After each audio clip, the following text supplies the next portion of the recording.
Happy Tuesday, everyone. This week on the Livin' for Food pod, I have a talented influencer who is known for taking sweet treats to the next level, was named on the Forbes 30 Under 30 list, and he even has his own cookbook. You may recognize him on Instagram at Succulent Bite or his name, Nico Norena. This podcast I was actually editing during the lovely California hurricane, which I didn't expect to have to deal with when I moved from the East Coast to the West Coast, but here we are. I also experienced my first earthquake. Well, I think it was actually considered a tremor in my area, but I was experiencing that while I was editing this podcast as well. So I just hope you enjoy it twice as much. And I really enjoyed this conversation. We talked cooking tips, entrepreneurial advice, and we mentioned cheesecake, probably more than your regular podcast. So please join me in welcoming Nico Norena. 1, 2, 3, 4.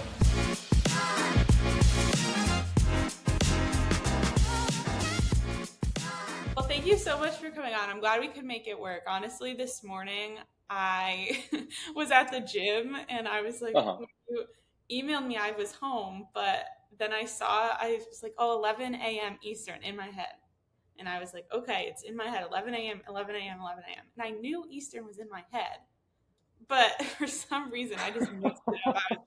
I didn't do the math to do it earlier. No, yeah, I completely understand. Honestly, it happened to me too. I was like, oh, this was an hour ago, and I was like, already hopped on the call. I was ready, to rock. And then I see, I'm like, she's not on, and then I go and see, and I'm like, oh wow, it's because I'm an hour late. Which is when I sent you the email. I'm like, oh my god, it's me, But No, it was that both of really us. worked out because I would not have been on an hour before.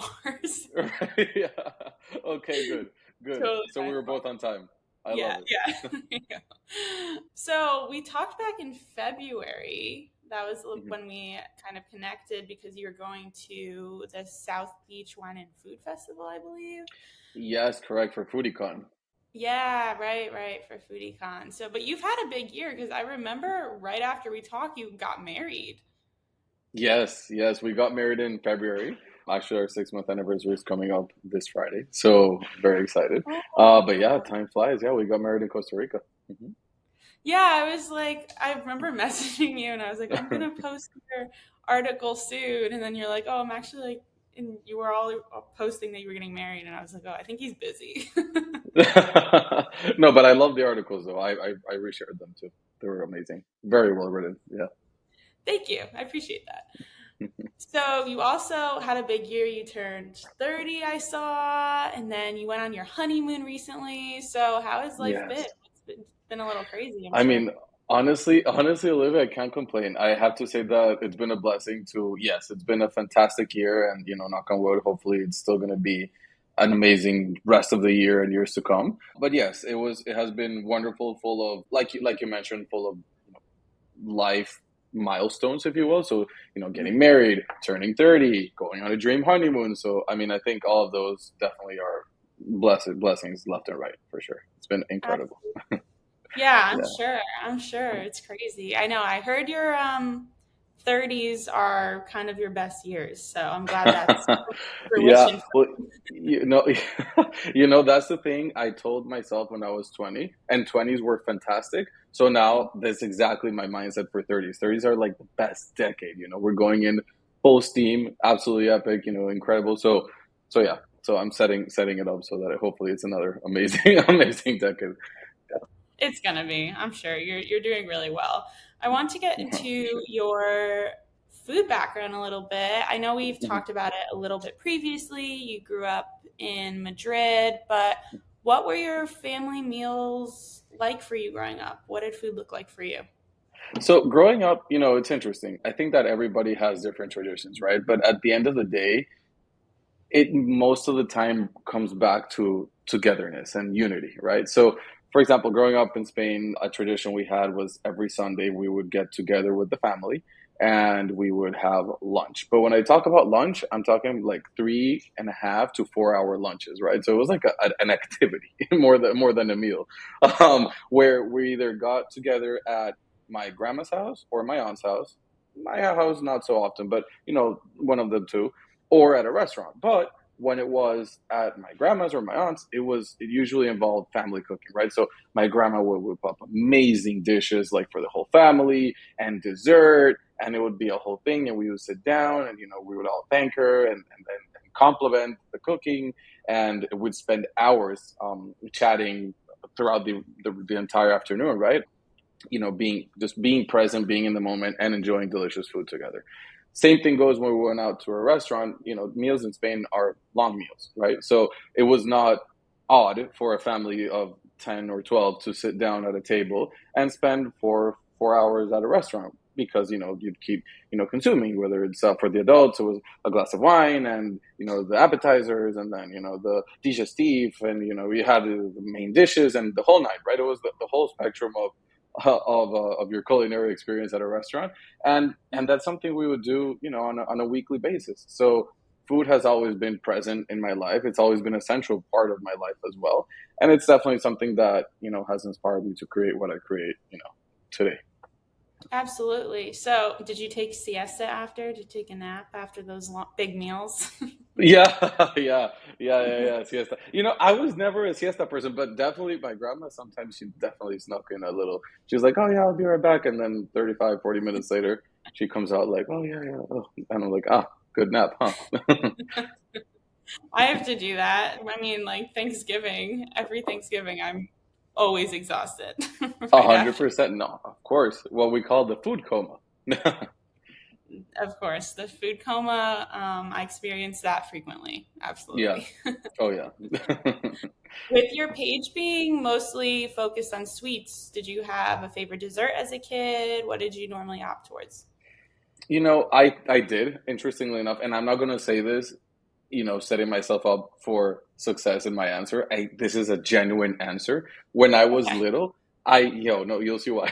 When I was Okay. little, I loved cheesecakes. And what happened was, one summer I used to come visit my dad during the summer, because my parents were divorced since I was little. So I used to come Mhm. during the summer to visit him here in Miami.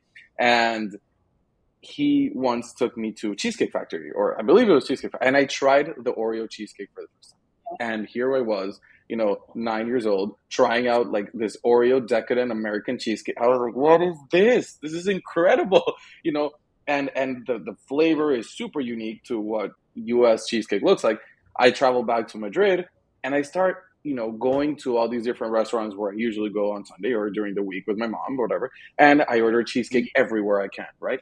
And nowhere could I find that same flavor that I had here in Miami or here in Cheesecake Factory. So what happens is I start testing and taste testing cheesecakes throughout my life, everywhere I used to go for probably a good amount, like 5, 6 years. And I finally realized I started learning that there were different kinds of cheesecakes, that they were made with different kinds of cheeses, that that could be baked in different ways. And that's kind of what that was my go-to dessert when I was little, and I think that's what inspires so much of the desserts and cheesecakes that you see today on the Succulent Bite. Yeah, I was going to say cheesecakes are very prevalent on your page, and I'm not Yeah. mad about it. No, for sure. But that's why I told you it was a very honest answer. I was not setting myself up for success with that. I promise. It was genuine. Yeah. I did notice that. I was going to ask you about the cheesecake situation because they all look very delicious, but Yeah. you tend to come up with a lot of different varieties. Are you able to keep that inspiration kind of going, or do you find yourself stuck sometimes? I do. And the way, okay, so yes and no. So I do like to keep my inspiration going, in the sense that I try to gather. Okay, so for me, a cheesecake is like a blank canvas, right? The crust can be and different varieties. The mix in the middle can be different varieties. And the toppings, you can get as creative as you want with what you want to top it with, decorations, etc. So in short, I don't usually run out of ideas, but I will tell you that yes, I mean there's a point where you have to start, getting creative and saying, okay, maybe, how can I make this different? So you create, I don't know, maybe a passion fruit reduction to put on top. So it starts getting a little more more, exquisite, if you will. So less out of stepping a little bit out of the basics of what you usually would find, and then exploring a little bit what you know how to make as well, and incorporating fruits and different maybe varieties of chocolate or different different cookies, and being able to combine that into a concoction, if you will. So Correct. So this is all kind of stuff you learned from your family and kind of trial and error at home, right? You didn't go to correct. culinary school or anything. Okay. No, no, I didn't go to culinary school. I was self-taught for everything I've learned so far. And I Good don't for get me you. wrong, there's plenty for me to learn, and I'm always excited to try out different things, and hopefully attend classes soon on baking, and understanding a little bit more about the chemistry behind cakes that I make, and all this, right? And being able to expand my creativity in this way as well. Not necessarily culinary school, like the full 3 years or whatever, but Right. maybe courses, correct? To become a more expert in what I already do. I think that's a good idea. Have you ever considered teaching yourself? Maybe like a cheesecake course for your Yeah. followers? I did do once a I did once do a live stream, if you will, and then I went through the steps. I really liked it, and people really enjoyed it. Yes, I definitely would consider creating sort of a master class, if you will, or a short course, or whatever people find value in. Absolutely. Yeah, I think that would be a really good idea. Then you began Succulent Bite, which is obviously your brand, but you were practicing as a sales rep in the pharmaceutical industry, I saw. Correct. How did the idea come about? Was this a side hustle for you that turned into a career kind of thing? Succulent bite, you mean? Yes. Ah, yes. So, well, okay. So, background: I went to school for marketing and sales at FIU right here in Miami, and then based on that, I from there, I migrated into pharmaceutical sales. In parallel, I did start Succulent Bite in college, right? So it was an idea that came about from saying, okay, how am I going to combine my passion for food, for photography? In that time, Instagram videos were not a thing, so it was just food and Right. photos. So that's kind of what I did. In college, I said, hey, I'm going to start this new page. Yes, it definitely did start as a hobby, because it was nothing that, influencer marketing was not a thing necessarily in 2009 or 8. Yeah. And I didn't have the following, right? I was just getting started, so I was going through the ropes, learning, understanding. So yes, it did start as a hobby, but I always had kind of like the mentality of maybe this could be something one day, which is why from the beginning I incorporated it as a business, and I came up with a catchy name that I trademarked. And I took all the necessary steps from within the first year and a half in order to be able to, if that were to turn into something in the future, that I could actually, build it as a structured business, right? And yeah, Right. and that was kind of the course of action I took. Was there ever a point where you felt like it might not actually work or you didn't think it was worth the extra time, maybe? No, you know what? I have to say, the famous imposter syndrome, correct? Right? Am I good enough? Is this actually going to work? Right? And yes, Uh-huh. I mean, in short, yes, obviously that's happened to me. And I think when you ask any entrepreneur out there if they've ever dealt with imposter syndrome, the answer is absolutely yes. But I don't. But it never got to the point where I didn't believe in myself enough to say, no, you know what? We're going to keep going, because I always knew what my vision was. I've always said since I was probably a teenager that I wanted to have my own business. I wanted to be an entrepreneur. I wanted to, run my own thing and not be an employee throughout my entire life. That was just my personal preference, right? And I built that, from the beginning. And yes, there were times of doubt and self doubt and whatnot. But obviously, there were times where I said, but at the same time, I said, no, I'm perfectly capable. I will make this work. And most of the times, it wasn't a matter of will it work or not for actual tangible reasons. It's usually that little voice in your head that just puts stuff into doubt for no reason specifically, right?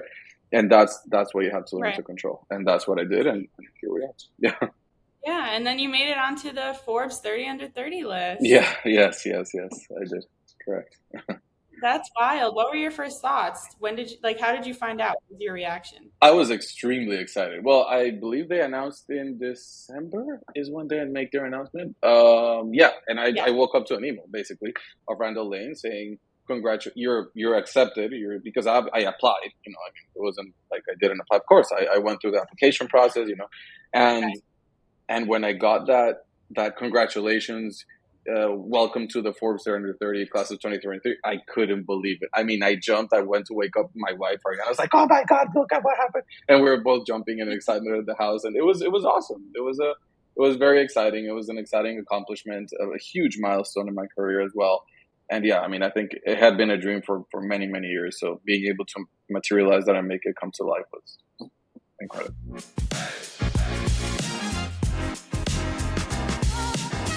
You kind of touched upon this too when you were speaking on how you acquired your business, but do you have any advice for people looking to turn their side hustle, or it doesn't have to just be content creation, Hmm. but In into a general. full-fledged career? Right. Yeah, in In general. general. Well, I think that, and I agree with you, it doesn't have to be content creation. I think this applies to any person out there who is looking to build a brand and take it as a full-time job, or build a concept, or, who has that entrepreneurial spirit and sense and notion of where they want to take their things.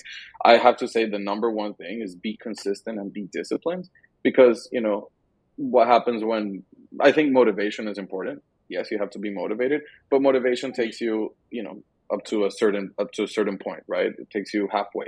But what happens on those days where the imposter syndrome kicks in, or when you're tired after work and you don't want to, keep at it, or when you start saying, is this really worth it? That is where discipline and self drive and having clear goals in mind really come into kick in, right? And come into play. So I'd Mhm. say, be consistent, be disciplined in what you're doing, keep at it, right? Don't give up. If something's not working, don't just throw it away. Pivot. Why is it not working? What do we need to change? And is it me? Is it the audience? Is it if it's a product? Is the product, does it need something else? Does it need something less?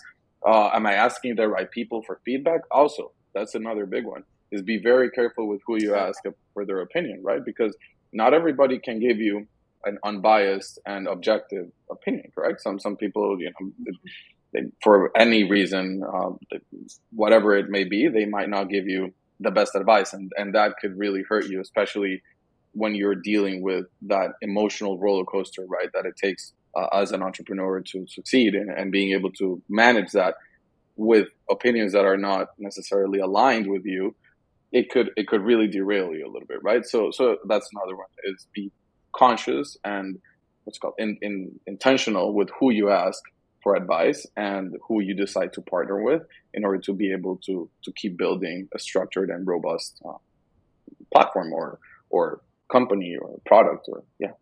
Right. No, that's extremely interesting.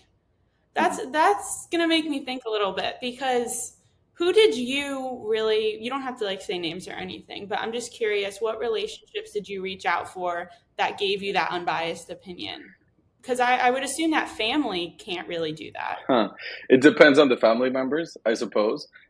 I like to, from my personal experience, I rarely ask for opinions. To be honest with you, there's been Yeah. very few instances, yeah, where I actually go and say, "What do you think I should do?" Because the reality is, unless they're already doing, they probably don't know either. So I have asked people who I look up to in the industry, Mhm. or in other industries that I see that there is value in their voice and their opinion because of their proven track record, for example. I've asked, Mhm. yes, I've asked, I guess, family members. My mom, I've asked her at some point in time. My wife, Ariana, is extremely Mhm. involved, and she's one that I consult with all the time as well. But the thing is that we're with her and I, we're extremely like aligned in everything we do, and she's here 24/7. She sees the ins and outs, so she gets the game, right. So her Mhm. opinion for me is huge, and yeah, so it's select group of people, that my dad, for example, he sometimes he doesn't like to give me opinions, but he says, I don't know if what the right answer to that may be. However, let me share with you, because he reads a lot and he listens to a ton of like business podcasts. And he said, but let me share with Okay. you what I learned the other day. And you can digest it as however you please. And I love that, because I'm like, okay, Mhm. I take his knowledge, what he shares with me. It's a moment of spending quality time with your family. Another important one is work-life balance, extremely important. And you apply that Right. however you feel could benefit you, right? So Few people, a few people, I have to say. Okay, okay, yeah, no, that makes a lot of sense. I feel like nowadays too, and even I experience this as well, especially when you're entrepreneur, you expect quick results and quick Hmm. success really fast. It's just the culture that we live Hmm. in.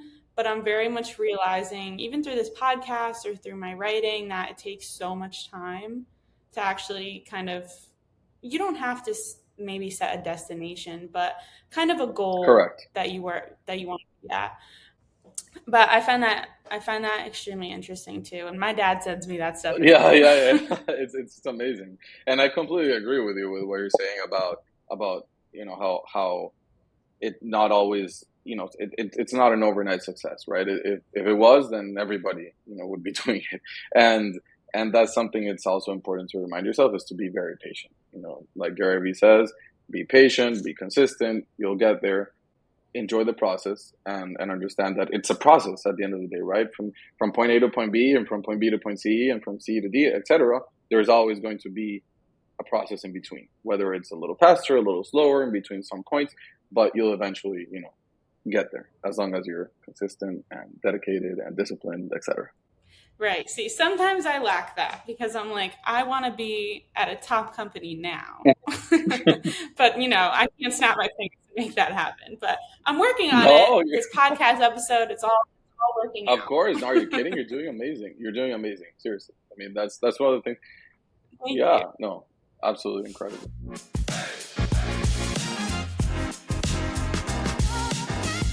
I actually noticed now that we're kind of talking about opinions that you don't do collaborations Hmm. often.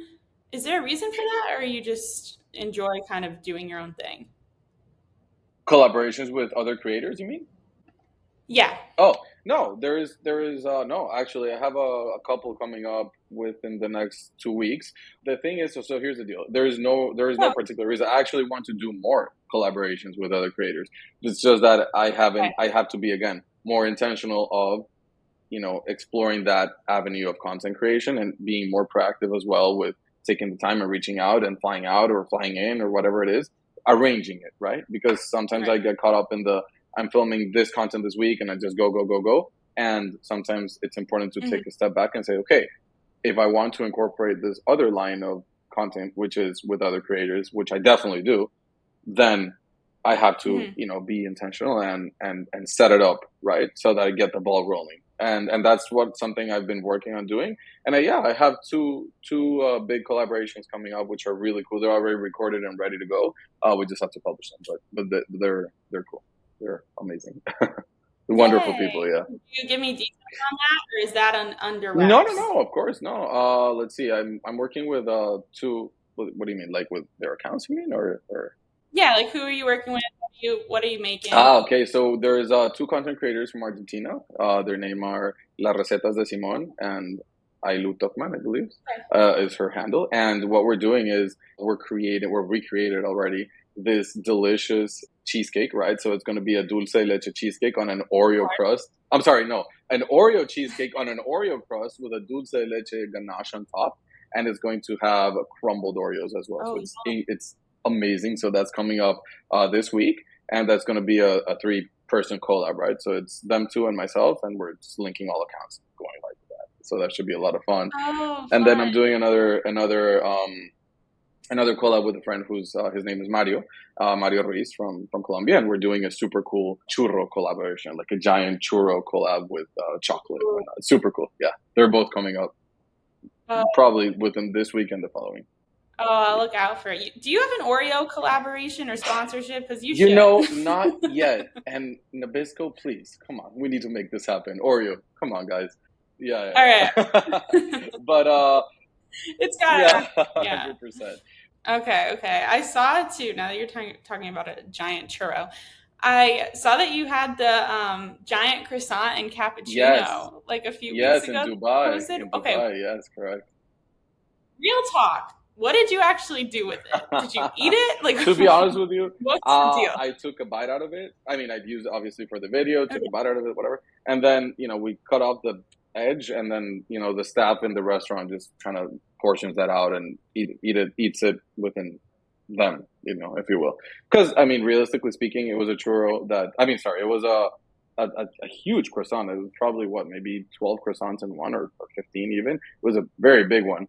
And myself, I cannot finish that. So, but that's I'm very transparent with what I do with all my with all my leftover foods. For example, at home, every cheesecake and everything that I bake, and or brownies or cupcakes or whatever it is, I usually just kind of give it out around my building, or around like Okay. the staff and whatnot, and people love it. I have a couple of videos showcasing that too.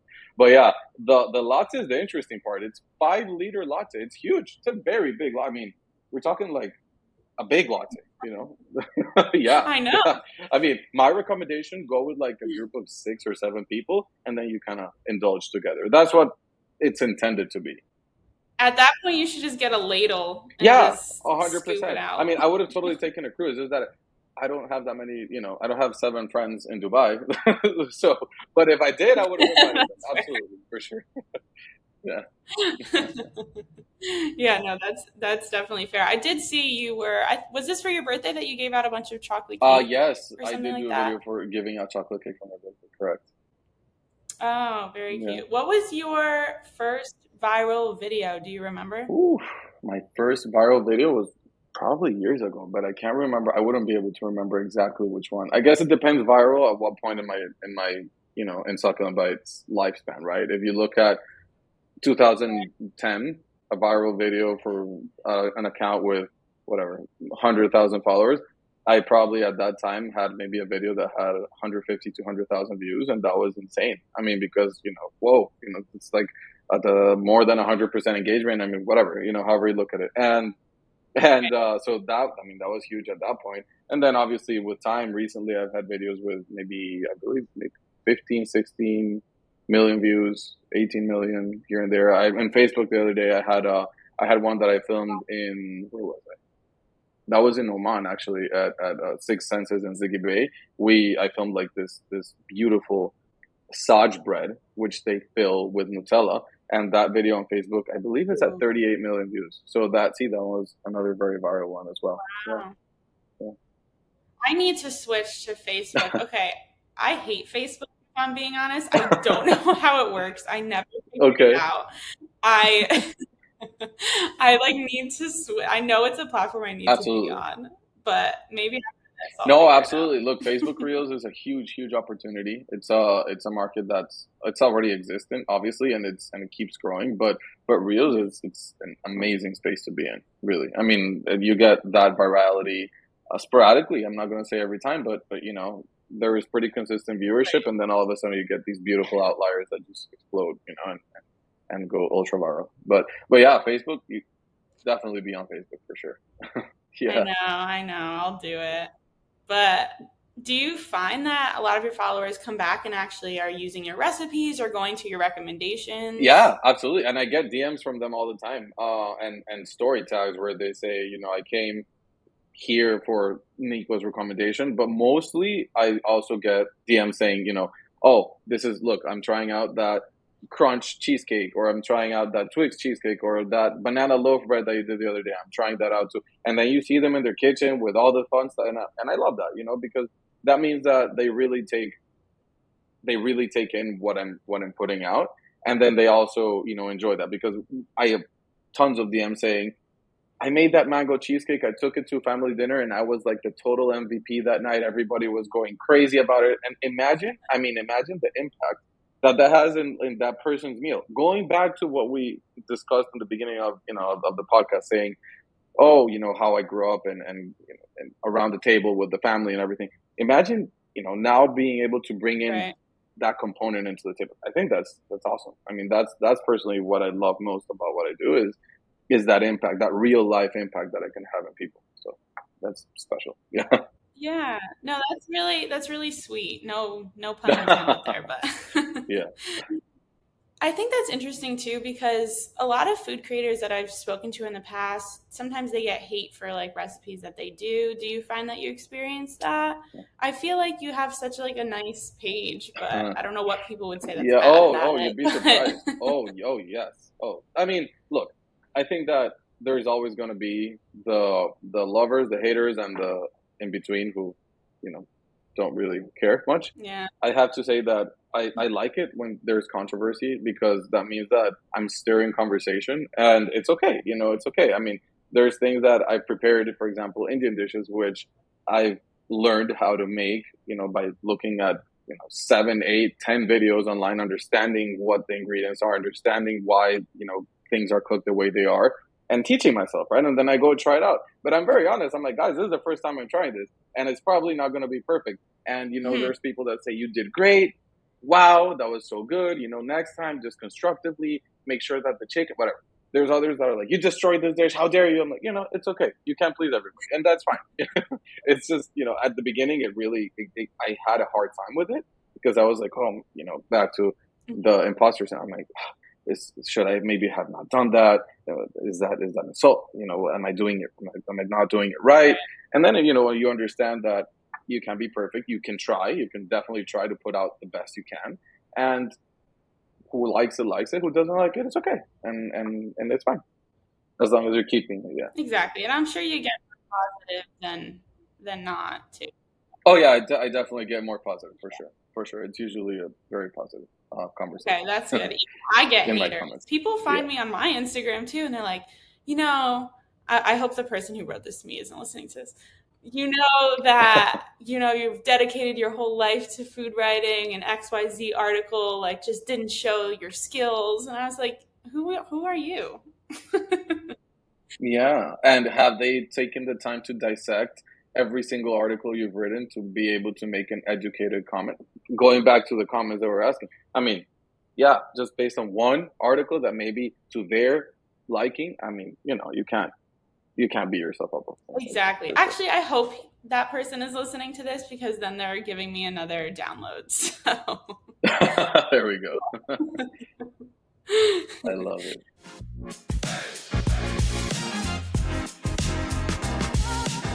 All right, I'm going to get into cooking tips and tricks here. So, say you're craving something sweet and it's nighttime, but you only want to use a few ingredients. What are you making? Something sweet. It's nighttime. Few ingredients. Loaf cake for sure. If you love chocolate, a chocolate loaf cake, a blueberry loaf cake, those tend to be extremely easy to Okay. make. It's no more than 7 or 8 ingredients off the top of my head. I don't think so. And yeah, and they bake in 45, 50 minutes depending on the size of the pan, and you're good. And then you let it cool slightly or not, and you slice and enjoy. It's super quick to whip up, and it's easy to combine with anything you want. If you want to add some ice cream on top, beautiful. If you want to add some food Right. preserves, or I'm sorry, not fruit Yeah. preserves, jams or reductions or whatever you want to add it, beautiful as well. If you just want to have it by itself, great. Glass of milk, awesome. It's very versatile. Yeah, I agree too. The other day I actually made, this isn't really a loaf cake, but I did make banana bread and Oh yeah, that's true, 100%. In the shape of a yeah, loaf. yeah, in the shape of a loaf. Exactly. So I guess it's kind of a loaf cake. I don't know. Similar. Yeah. And how was it? Delicious. I did it. It was actually Butternut Bakery's recipe. Do you follow her at all? Do you know who that is? I don't, but I will check You her should out. check her out. Him or her? I don't She know. has really You she's should. gone viral for quite a few things. She had some cinnamon rolls on her page that I made, and like everyone in my family was drooling over them. They were so good. That's And awesome. I so she love that. has That's so cool. really good recipes too. But yeah, I needed to try something out. It was a Saturday night and I didn't want to go out, and I was like, I'm gonna make banana bread instead. And I was perfect. Yeah, yeah, there you go. So There you go. That's amazing.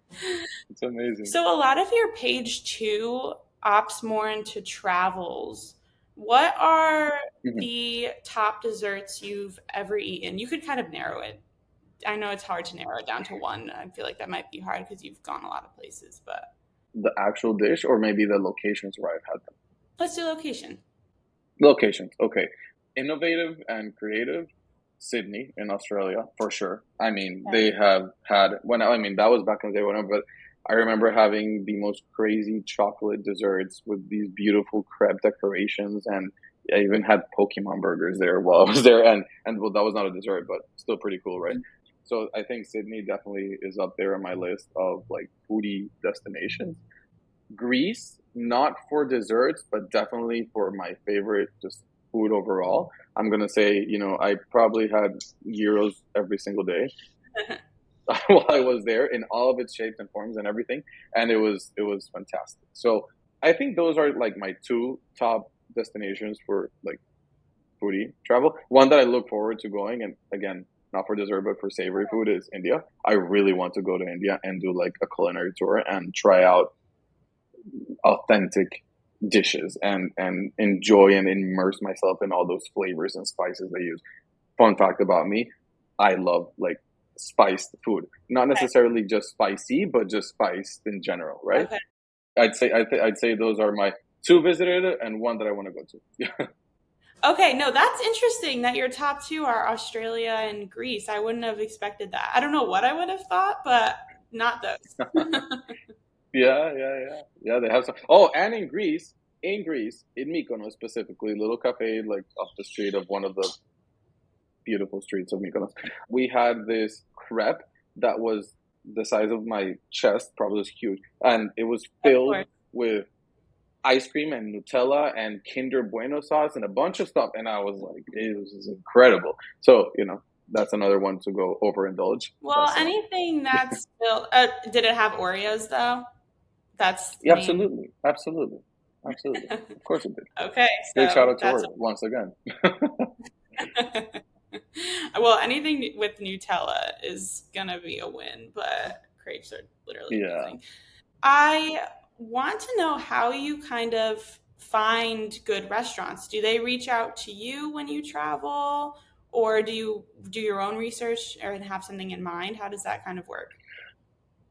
Well, I like to do my own research, and it depends on what I'm looking for, right? If I'm looking for spots to go film, I like to look not necessarily like at top charts, but mostly I look on Instagram. Like I start, let's say I'm going to, I don't know, Sydney, to give you that Mhm, same example, and I mhm. start Googling, okay, or Googling or Instagram searching, you know, foodie spots in Sydney or decadent desserts near me or whatever. And then I start, filtering, okay, some are things I've already seen, some are like, really innovative and that's kind of where I want to go. So for that's kind of how I filter for where I want to go film. Where I want to go eat, it also depends. So if I want street food and just more of an informal, fun dinner and a drink and whatever and keep going, I also look for like most foodie spots in X, Y, or Z city. And I do that via not only maybe Googling, but also, on Instagram and looking if there's other foodie creators in the area. I sometimes reach out to them. So I'm like, hey, I'm going to be in town. Is there anything you recommend? Anything I shouldn't go to? What works? What doesn't? Right, And then if it's fine dining, recently when we were in Dubai, right. wait, no, where were we? Give Were me you one in second. Maldives? In the Maldives. Yes, we did the Maldives too, but no, Okay. I can't remember where exactly it is. Anyways, I was looking at a 50 best list to see what Uh, restaurants of that 50 best were in the city I was in. Simply because if you're in the Middle East, maybe you don't visit that often, and you want to have like one fine dining night, yeah. then you look. I like to look at that guide and say, okay, so where can I go eat? What's good, why is it good, and get excited and hyped about why I'm going to go there, and then actually go and enjoy Yeah, I agree. I actually went to my first Michelin starred restaurant. I'd have to look up the name again. It was in Italy, but last summer, and it. I still think about it sometimes. Like their focaccia bread Yeah, was the best I've ever had in out my of life. this world. I don't know what they Yeah. did to it, but it was so good. No, that's amazing. Yeah, it was so good. I don't think like every single dish was my absolute favorite, but it obviously just depends on where you go and what you order. Right, of course, of Do course. you have any other travels that are coming up? Like, do you have any other plans? I mean, I know you just got back, so. Yeah, no. Well, let's see. We're going to visit some family in Madrid in September, Oh, and then we're also going to Canada with my wife's family. So that should be fun too. A little tour cool. there. Yeah, a few days, not too long, but I have not been to Canada yet, surprisingly. I yeah, don't, right. yeah, I don't Yeah, yeah. really know First why. time too. Oh, it's your first time? Yeah, Okay. well, I mean, I went years ago, but a long time ago. So it's been quite a bit that I'm gonna go and it'll feel new most likely. Yeah, it was in Toronto area or kind of outside. I think so. Yeah, I believe so. Okay. All right. Very cool. Mhm. So I'm going to transition to talk about what's next for you. I remember actually last time we chatted, I remember you said you had a consumer good product on the way that you were hoping to see Yes. in supermarkets one day. How's that going? Yes. Well, that's still the goal, and that's still what we're working towards. And yes, it's still in the making. It's in production as we speak. We're a step closer every day, if you will. But now we're generally like almost ready to launch, hopefully. So we're aiming for holiday season.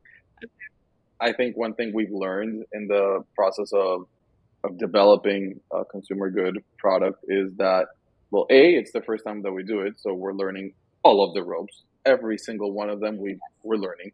So again, the patience that we were talking about before, right? We Mhm. want it to work out tomorrow, but it takes a little time because the team in the manufacturing plant might be delayed, or the designers might be out for a couple of weeks, or we take time revising things. So Yeah. it's a lot of moving parts, but we really are working on something beautiful that I think people are gonna love, and they're gonna allow us to have something very special at their home. So that's still coming soon. Coming soon. Amazing. I'm going to guess that it's cheesecake related, but we can leave it to dot dot You'll have dot. to see. I will leave you on suspense until we until we're ready to announce. But when we are ready to announce, trust me, I will email you and be like, hey, I'm ready to send you your PR box. So Oh yeah, my stay tuned gosh, for please. that. I love, I mean, um, I'm so excited. I want the PR box. of course, of course. I You're love gonna it. love it.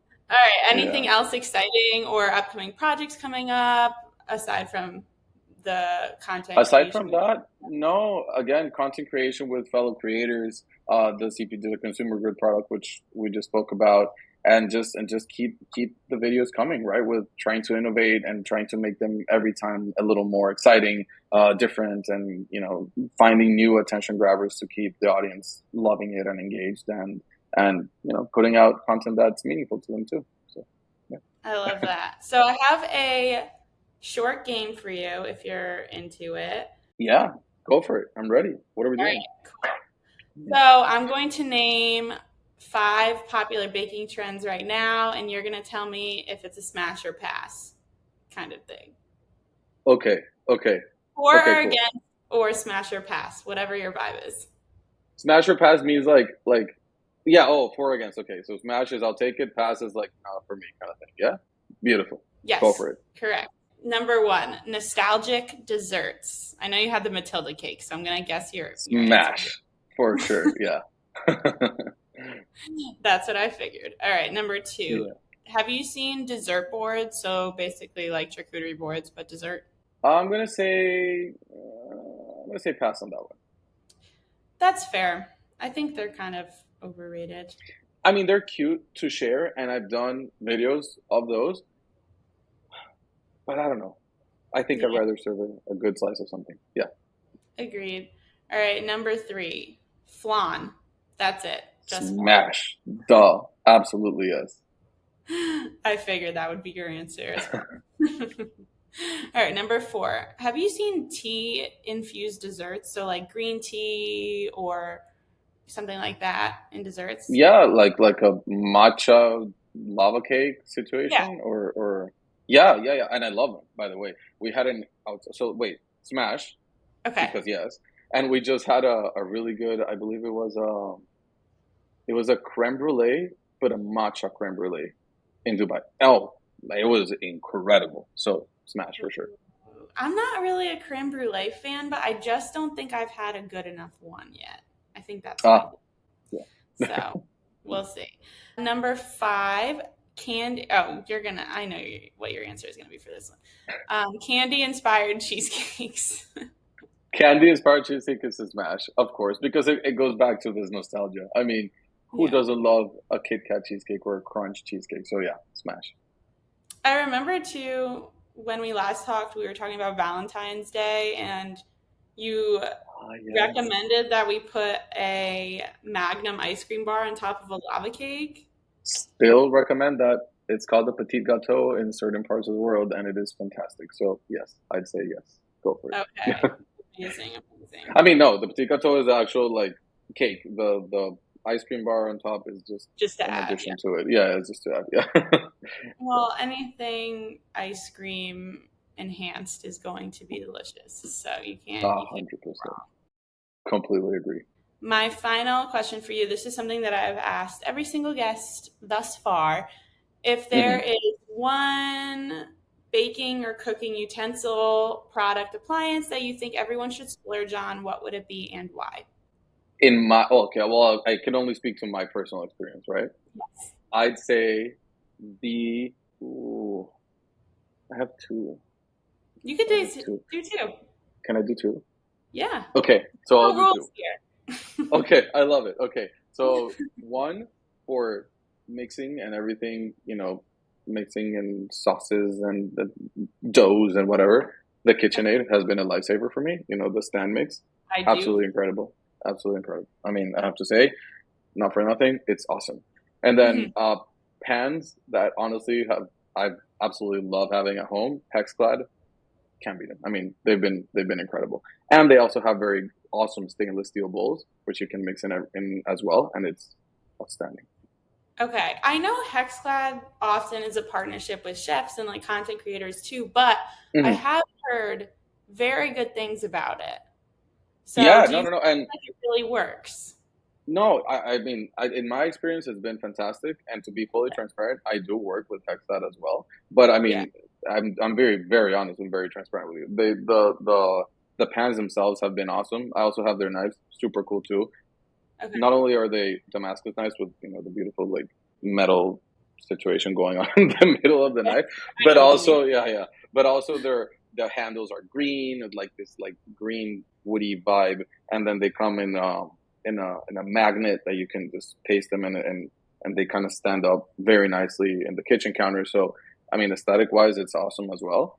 But yeah, I mean, I've had a great experience with it. I believe that. Well, thank you so much for coming on. This was super fun, and I'm glad we could make it work, even though we got mixed up with every single time we set up. Yeah, 100%. No, thank you, Olivia. I really, really appreciate you having me on. As always, it's wonderful talking to you. And yeah, I look forward to seeing your podcast rise to absolute success more than it already is. Aw, well, thank you. I appreciate that. You can Of course. follow Nico Norena at Succulent Bite on Instagram to keep up with his latest recipes and projects.